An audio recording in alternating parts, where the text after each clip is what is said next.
Hello guys, आज मैं आपको रुद्र भगवान के एक ऐसे शस्त्र के बारे में बताऊंगी जो बाद में इतिहास बना और कलयुग में विश्वविख्यात है। हेलो गाइस, मैं आप सभी का अपने यूट्यूब चैनल पर स्वागत करती हूँ। शिव धनुष या पिनाक भगवान शिव का धनुष है। हिंदू महाकाव्य रामायण में इस धनुष का उल्लेख है। जब श्री राम इसे जनक की पुत्री सीता को अपनी पत्नी के रूप में जीतने के लिए भंग करते हैं। एक कथा के अनुसार पिनाक भगवान शिव का मूल धनुष है जो विनाश या प्रलय के लिए उपयोग किया जाता है।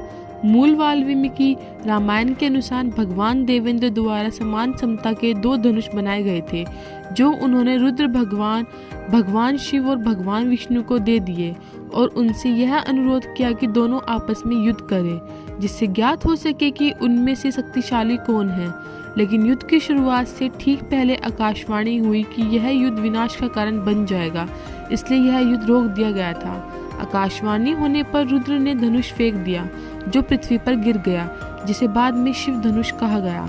पृथ्वी पर यह धनुष राजा जनक के पूर्वज राजा देवव्रत को मिला। हिंदू महाकाव्य रामायण में इसका उल्लेख जब श्री राम इसे जनक की पुत्री सीता को अपनी पत्नी के रूप में जीतने के लिए भंग करते हैं। दूसरी कथा के अनुसार भगवान विश्वकर्मा ने दो देवीय धनुष तैयार किए जिनमें एक का नाम श्रांग तथा दूसरे का नाम पिनाक था। उन्होंने श्रांग भगवान विष्णु को तथा पिनाक भगवान शिव को दिया था। मिथिला के राजा जनक की सीता नाम की बेटी थी। अपने बचपन में सीता ने अपनी बहनों के साथ खेलते समय अनजाने में उसे मेज को उठा लिया जिस पर वह शिव धनुष रखा गया था, जिसे राज्य में और कोई भी नहीं उठा सकता था। इस घटना को जनक ने देखा और उन्होंने सीता के स्वयंवर के लिए इस घटना को पृष्ठभूमि के रूप में बनाने का फैसला किया। बाद में जनक ने घोषणा की जो भी सीता से विवाह करना चाहता है उसे इस दिव्य धनुष को उठाना होगा और इसकी प्रत्यंचा चढ़ानी होगी। अयोध्या के राजकुमार राम ने ही यह धनुष प्रत्यंचित किया और सीता से विवाह किया।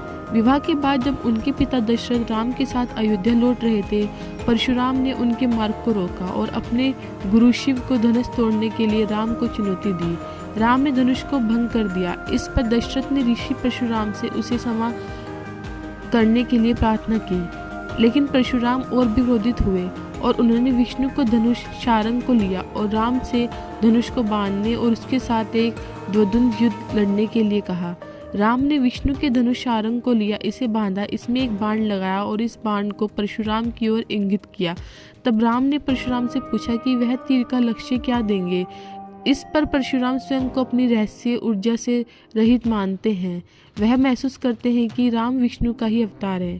पिनाक के बारे में एक और कथा भगवान विष्णु और भगवान शिव के मध्य युद्ध पर आधारित है जो रामायण के बालकांड के पंचतुरंगे स्वर से वर्णित है। परशुराम ने सारंग को प्रतिनिधित्व करने के लिए चुनौती देने से पहले भगवान राम को यह कथा बताई। उन्होंने इस तरह है देवता भगवान विष्णु और भगवान शिव की श्रेष्ठता का परीक्षण करना चाहते थे कि उन दोनों में से अधिक श्रेष्ठ कौन है।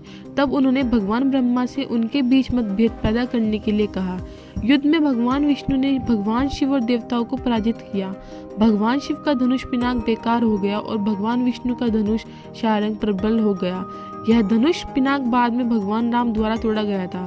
भगवान राम ने परशुराम से शारंग को भी लिया और इसे सुरक्षित रखने के लिए महासागर को देवता वरुण को दे दिया।